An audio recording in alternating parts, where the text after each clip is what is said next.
Here's why one K-pop Demon Hunters artist thinks the movie is succeeding where Pixar has failed. Radford Sechrist designed Derpy, Jinu's demonic tiger and messenger.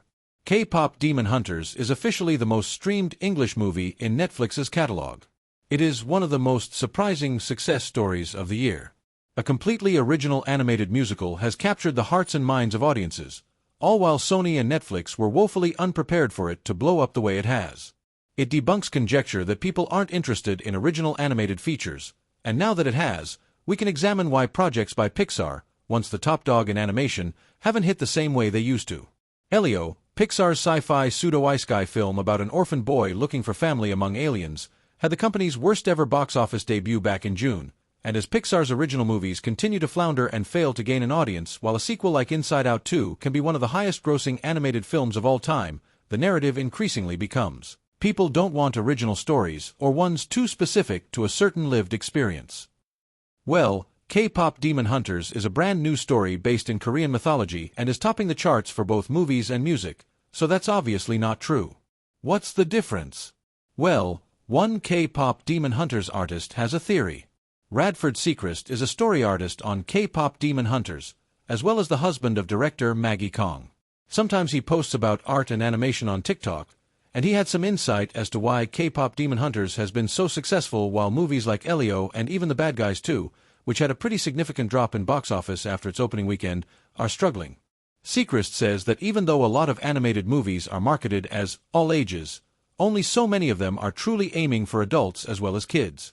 He then goes on to argue that, in order for an animated film to become a big pop culture phenomenon, it has to target people in their 20s and up, and it will then naturally trickle down to children through platforms like YouTube and TikTok. I think the issue is that kids only watch shows where they're seeing people talking about it on YouTube, and the people talking about it on YouTube are in their 20s, Sechrist says. So if you're developing a movie, you kind of have to think about people in their 20s first before the kids will even hear of the movie. So things like anime, Stranger Things, you have to sort of shoot for that age of demographic, and you have to get people in their 20s excited so they're talking about it. Then the kids will see that, and as long as you don't put anything in the movie that's too much for a kid, but let's be honest, there's like 5-year-olds watching Stranger Things. Sechrist points out that some of the most notable exceptions to this are in animation targeting preschool children, or in shows like Bluey, which are aimed at children but engage in enough adult themes that parents gladly watch the show alongside their kids. Anecdotally, when I went to see K-pop Demon Hunters for its sing-along screenings, the kid-to-adult ratio in the crowds wasn't exactly lopsided. I went with a group of adults, and we weren't the only childless party at those screenings. My friend even joked that she forgot the movie was for kids until we arrived at the theater because its fandom has transcended age. That speaks to the truth of Sechrist's theory that K-pop Demon Hunters' adult appeal, which it establishes through adult themes, quality animation, and music you'd actually listen to outside of the movie, has helped it break past the kids' movie bubble that movies like Elio may be stuck in.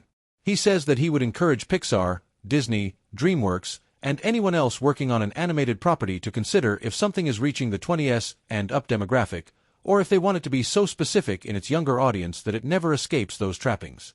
Pixar's box office trajectory has become a big topic in conversations about the state of animation writ large, but some nuance is lost when you ignore that several of Pixar's movies have been released on Disney Plus alongside a limited theatrical release in the years since the COVID-19 pandemic. In any case, Pixar's upcoming projects are pretty sequel-heavy, with Toy Story 5, Incredibles 3, and Coco 2 all in the works. The studio's next movie, an Avatar-like story called Hoppers, is coming to theaters on March 6th.